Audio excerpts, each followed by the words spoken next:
Hello there. In Korea, the people celebrate the anniversary of their loved one's death by holding a memorial. So that's what I'm doing here. I'm holding a memorial, and it's for Cinder, who I was married to. And together we created 2 children. So what you do is you choose a variety of items and create an altar. And of course you need candles. You can also have incense, and I've actually got this blue lotus spray which I have been using.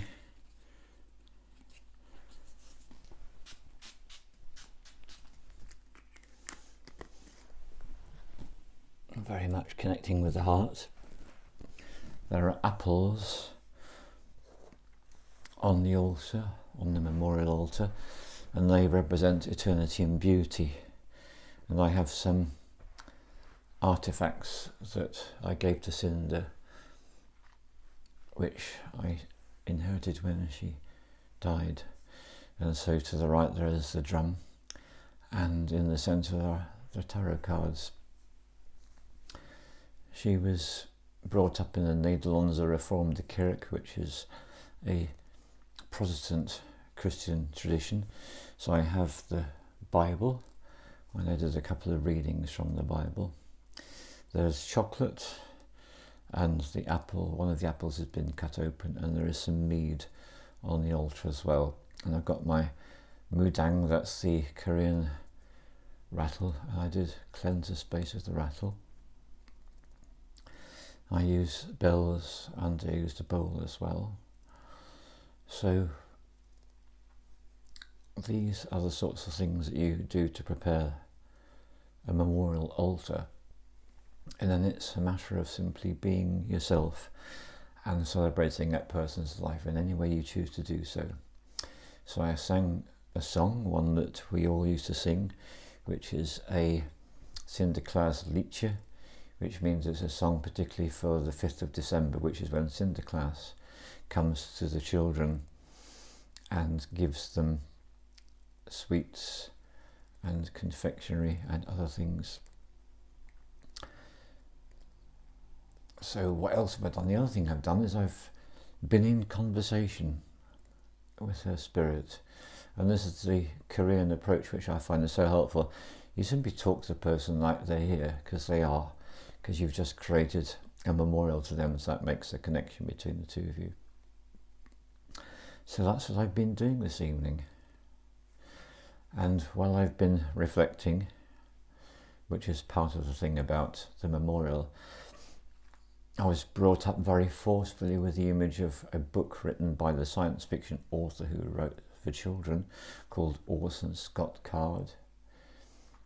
And the book that I'm remembering this one is called Speaker for the Dead. It's a very beautiful book, and one of the messages in the book is that one of the things we can all do is when someone has died, someone has passed, and we have a strong connection with them, what we can do is we can speak about them and to share what we remember, what comes up in the moment. So for me, some things have indeed come up in the moment, and I was taken all the way back to our very early days together. And one of the things that I remember is going to one of the markets, and the Dutch do like their markets. We were just wandering around looking at all the stalls, and Cinder approaches a particular stall, starts speaking to the guy, and she's being her usual self in this situation, which is lively, funny, full of life, and engaged with what's going on and very present. And this guy took one look at her and he was absolutely blown away. So I guess one of the things this reminds me of is the time when Cinder was very, very attractive to men, and he was totally gobsmacked by how she looked. So she's standing there, she's wearing a short pink skirt and a white top, and he's just totally blown away by her. So that's a memory that came up for me. And another memory came up for me, which was we got married in Amsterdam City Hall, and that's a really powerful experience and not like anything I've ever been through. And the whole ceremony was conducted in English in homage to me by the celebrant, which surprised me very much. And when I reflect back, of course, in those days I really didn't understand any Dutch. It was very kind of him to do so. And I can remember just feeling completely overawed and overwhelmed by everything. And then some hours later we were in the place we were living, and we had access to the kitchen in the students' flats, and I'd prepared a load of food. We prepared it together, went out and bought it and all the rest of it, and all these people came and I ate the food, and I just remember rushing around, getting things done, preparing things, and just watching people eat. That was a very strong image that came up for me. And the other thing is very much more of a general thing, which is that throughout Cinder's life, throughout my time of knowing her, she was pretty much always in pain. And the pain severity varied enormously. And when it wasn't so bad, she never spoke about it at all and got on with her life. And so I'm remembering her getting on with her life, being a very active, very social person. And then there were times when it was all too much. And she used to say the immortal words, which it can lead to me, which means I can't do this any longer. So that's something that comes up for me as well. And she did have cancer for the entire time I knew her. And what was a very strong memory for me is when she was pregnant. We were living in one room in the students' flats, and I used to go out to work in the bakery, used to cycle there and do a day's work and then come back. And I would come back to bowls of vomit lying around in different places in our one-room flat with a bathroom. And I didn't understand it at the time, but with reflection and hindsight I can see that what was happening is that she was purging and getting everything out of her system so that she could bring this baby into life. And she had experienced an illness for 9 years before she met me, where she was unable to conceive. We met on the yoga camp, and she went there to conceive, having no idea it would be me that would be the person that would do that with her. So those are some memories that have come up for me very strongly. And another completely different one is of years later, we were both very keen on going to camps, and we started going to the same one, but after a couple of years she found another one that suited her better, and so she got really involved in that camp as much as I got involved in mine, and we both spent well over 10 years, more like 17 years, maybe longer for her, involved with being in a camp and finding what it is that you do. And what was so wonderful for me about the camp that she went to is she was able to put into use her trainings. She had done a full training to be a homeopath and a full training to be a hypnotherapist, and she used those tools and she created others. And what would happen is if people had problems in the camp, they would find their way to a caravan, and she would listen to them, and she would come up with ideas, advice, and she would give them homeopathic remedy if that was appropriate, do some hypnotherapy if that was appropriate, and do whatever else it occurred to her. So for all those years, when she was in pain, she was going out and being in service to others. And I guess that's something that I will always feel very inspired by. She didn't let any of her afflictions prevent her from being able to be of help for other people. And we were doing these camps, both of us, each of us in our separate camps, for about 2 months every year, sometimes as much as 2.5 months.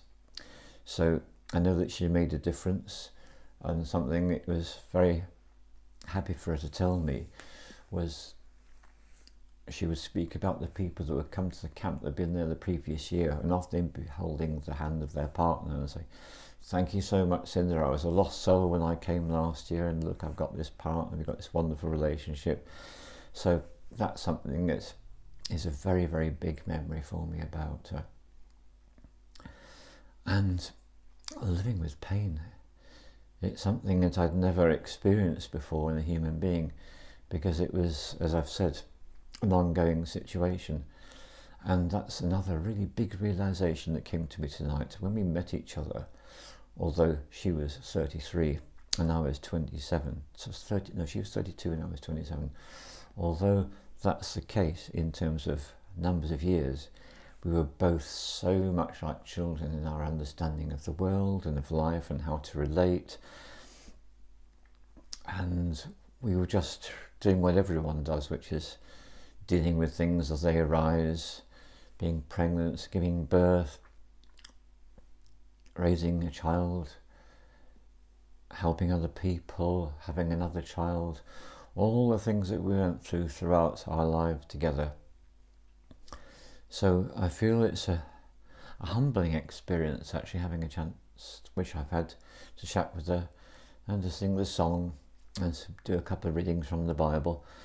So I haven't finished my memorial with her, and so I've just really stopped to make this film just to let you know about it and to share with you the power of being the speaker for the dead. And what has been such a great gift to me is, since she died, my daughter and myself, we have always felt completely free to talk about her. So if anything happened in our days that would relate to her, we would just come straight out and say it. And I do know that this is not common in the English society, and historically many English families, when someone died, they would simply clam up and not say a word. This is an awful thing. It's a really terrible thing to not actually speak for those that have passed, that you have strong feelings for, that you love or have loved.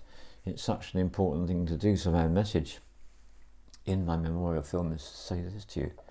If you have someone or someones who have died that you really care for, and it's the anniversary of their death, one of the things that you can do will make such a difference to you and to them is to take the time, create a sacred space, be with your thoughts and your memories about that person and celebrate them. And that's what I've been doing. So I've been celebrating our marriage. So here's the thing to complete the film. This is the month of March and it's 2025. So it is 20 years ago since she died. And she died in March, and she was born on the 1st of March, and we got married on the 21st of March, and we had our honeymoon in March. So March is a really powerful, significant, special time, and I know my daughter feels it, and we speak about it together. So I'm so grateful to be able to say these words. I'm so grateful that Cinda chose me, because that's the way it was. We were in a yoga camp together. She was doing her yoga to become fertile. She chose me, and as a result of that, we formed a relationship, and love opened up for us, and we got married. And we went through all the difficulties and challenges and awful times everyone goes through. The arguments, the upsets, the misuse of language. So I feel and acknowledge the entire experience of the time that we were together and the years that have gone by since then. All the love to you.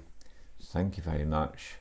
Always happy to receive any comments you may have to leave behind. And if you wish to subscribe, you're most welcome. Thank you very much, and all the love to you. And thank you, Cinda, for your huge contribution to my life and to the life of our children.